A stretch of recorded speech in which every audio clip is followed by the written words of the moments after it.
It is 9:43. Welcome back to Great Day. Roske is here.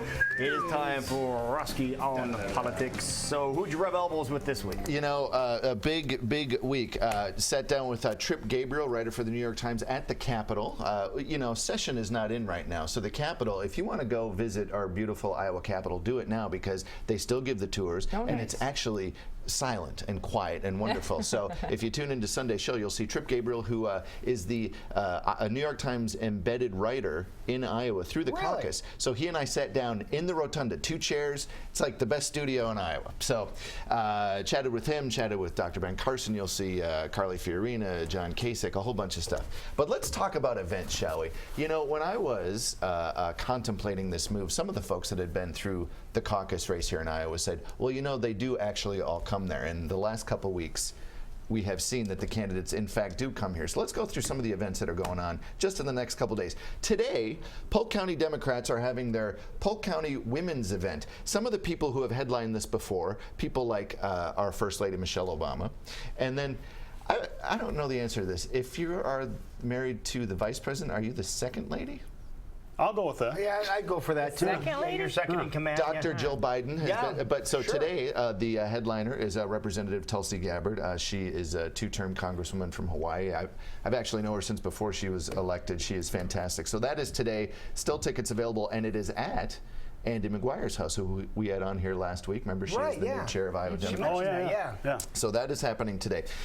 Tomorrow, if you're looking for GOP events, Governor Mike Huckabee, who we just saw drawn, is at the Pizza Ranch in Rockwell City. Of course he is. Of course. Where you go. If you want to see my chat with Huckabee at a Pizza Ranch, you can click on the little buttons. It's out there on the internet. Scott Walker is at Tom and Tiff's Restaurant in Glenwood. Rand Paul, Rick Santorum, Chris Christie are here as well, in addition to our friend Senator Lindsey Graham. Now, Senator Lindsey Graham has been on the show several times. Tomorrow is what I believe is his second stop on the No Nukes for Iran tour. No Nukes for Iran, obviously, he has been quite critical of the Iran nuclear deal that is now, it's been worked on, and now it goes to the United States Congress. Obviously, Senator Graham is a sitting senator, so he has started this tour, which they say, according to the press release, is going to go over the next 50 days over to several. It already was in New Hampshire. It's going to go to places like Colorado, Florida, Massachusetts, Nevada, Pennsylvania, etc. So he will be here tomorrow. I'm sitting down with him to go over his thoughts tomorrow as well. So you'll see that probably next Thursday. We'll show a clip of that. Also chatting with Tulsi Gabbard tomorrow on camera about her thoughts on the Iran nuclear deal and her thoughts about Trans-Pacific, which are interesting because those two things, a lot of it goes down party lines, but there's some thoughts and folks that speak against their party in some things. Next Thursday, my buddy Gavin DeGraw, still tickets available. Go see him with Shania Twain. But then this Saturday, going to go see Jay Schmill and the Spamalot. Woo! So, you know, if you do your politics, then go do your fun. Then have some fun. And I think there's still tickets for Spamalot, Need a too. breather, yeah. Go see that. Jason will be there as celebrity guest artist on Friday. Yeah. Or you can go see Brent Roske there on Saturday. There's politics in Spamalot. There's the Knights of the Round Table. There's I haven't seen it yet. Don't spoil it. Yeah. But We pretty much insult everybody in that show, so you have to come even keel. So back to politics. So a new poll came out yesterday. Quinnipiac University, guess who's in the lead on the GOP? Trump. Trump is in the lead. Trump's in the lead with 20% of GOP voters saying they would vote for him if the election was day. They would vote for him. Who's in second place for Iowa? Scott Walker. Scott Walker with 13%. And third place? Huckabee. Jeb Bush, 10%. Really? Jeb is in third place. A new surge, and you know what? It looks like we've got time for this. We'll show this. Governor John Kasich announced, sitting governor of Ohio, he announced he has surged, they say, to 5%. He is now threatening to be one of the top tier of the debates. Have you folks talked about the Fox debate thing, how they've changed it? Yeah, right. The rules have changed, yep. So you've got 2 tiers. You've got a 5 p.m. debate, you've got a 9 p.m. debate. Basically, they said if you're one of the now 17, you'll get on stage. It just might not be in the prime time show. So at 5 p.m., you'll see people like Carly Fiorina, who you'll see on Sunday, Bobby Jindal, and those candidates. Governor John Kasich, up until today, yesterday, was probably going to be on that showing, but he might be on the 9 p.m. showing now. I chatted with John Kasich here. He made a trip last week right after he announced, and here is the two of us talking about the U2 singer Bono. Welcome back to Roske on Politics, here with 2016 presidential candidate Governor John Kasich. Thanks so much for chatting today, sir. I'm glad to be here and to talk to you. So I was looking at the back cover of your book, and you have endorsements from everybody, including Eli Wiesel, Yeah. George Stephanopoulos, and Bono. Now, Yeah. Bono said something I thought was really interesting. If you want to get something done, convince you it's a good idea. How did you meet him, and what did you work on together?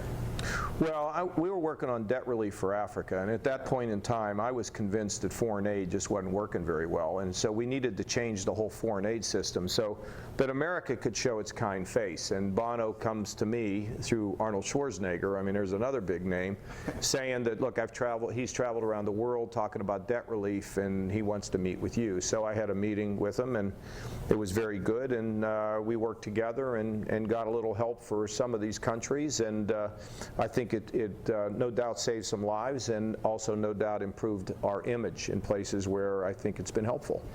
So Governor John Kasich polling at 5% right now. On the Democrat side, this new poll that just came out, leading still Hillary Clinton at 55%. I mean, that's a healthy lead. Senator Bernie Sanders coming in second with 17%. Third place, though. Guess who's coming in third place? I always forget his name. I don't know. I think everybody's What's his name? wasting their time, to be honest with you. The guy from Virginia or Maryland or Fair. Coming in third, though, is Vice President Joe Biden, who's not even announced yet. Oh, God, you never would have guessed that one. Not even right. And then, of course, with our two other established confirmed candidates, Webb and O'Malley. You think there's any chance Biden will run? I don't think. I really don't. I don't think so either. It's Doesn't now think it's his time. August, basically, and we just had a 17th jump in. 17th on the GOP, but the GOP's like, hey, I've got a book coming out. Why not say I'm running for president? As a write-off. Could we fill out papers and be a part of the debate? There are 334 GOP candidates for president. There's Mark Everson. We only talk about the main 17. There's 334. A guy named Mark Everson was the IRS commissioner and the former head of the Red Cross. He was actually on my show because the RNC considers him one of the main batch because he's worked in 2 presidential administrations. He's not one of the 17 that we talk about, though, but he's considered a major candidate. So, yeah, but they're 334. Wow. And by the way, I think that number's gone up since I had that stat from my chat with him. Let's talk about matchups. If the election was going to happen today, Okay. Hillary Rodham Clinton against Scott Walker, Hillary Clinton is up by 1 percentage point. Very close. Hillary Clinton against Jeb Bush, minus 1 percentage point. So neck and neck. Hillary Clinton against Trump, who wins? Oh, Hillary. I'm thinking Trump. I'll say Hillary. Hillary by 12 points. Oh, really? So she I thought the popularity to Trump would trump it.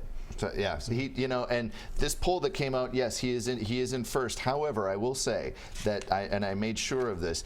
These numbers, it was 1,644 pollees. There were 681 Dems, 710 Republicans polled.